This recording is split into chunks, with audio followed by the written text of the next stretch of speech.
Hello mga katiyo! Gusto niyo bang mag-alaga ng aso?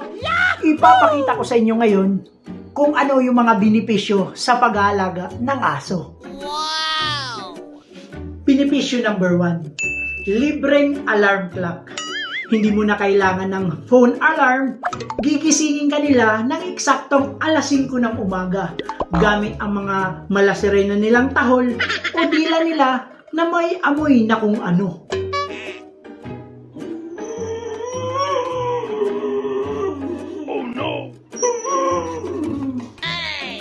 Bakit Tiyo? Bakit? Alas 5 pa lang. Alas 5 pa lang. Ano kailangan mo? Ha? Gugutom ikaw?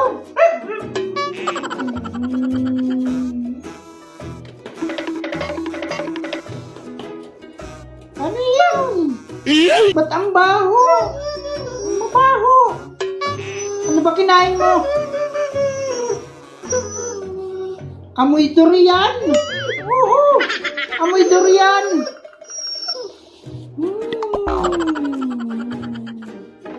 Benepisyo number 2. Pagkapaglinis ng sahig.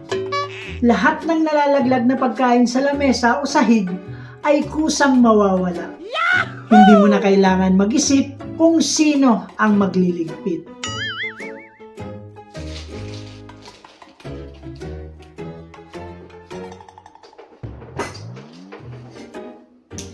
Oh no! Oh no! Hey!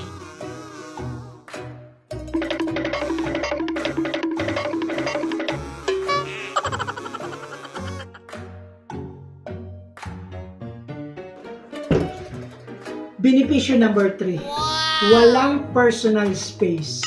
Kalimutan mo na ang sariling espasyo. Mayroon silang built-in radar para sundan ka kahit sa banyo. Hey!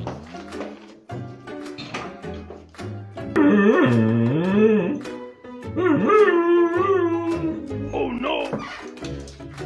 Bakit ba? Nag-CR si Papa. Oo, nag-CR si Papa. Ngaw-ngaw ka dyan ng ngaw-ngaw.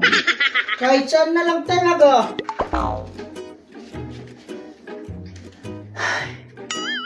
Benepisyo number 4. Hindi ka nakakain mag-isa. Laging may nakatitig sa bawat subo mo. Oh no! Hey!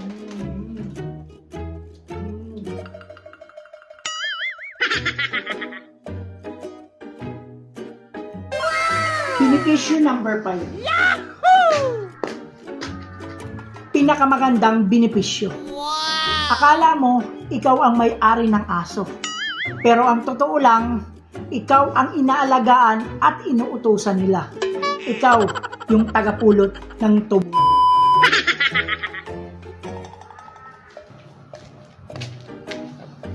Hey! Yahoo!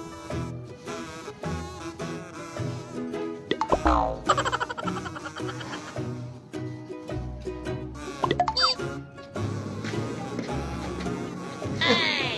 So mga katiyo, alam nyo na yung benepisyo sa pag-aalaga ng aso? At sa mga for parents naman, saan kayo mas nakaka-relate? Share nyo naman sa comment section at babasahin natin yan.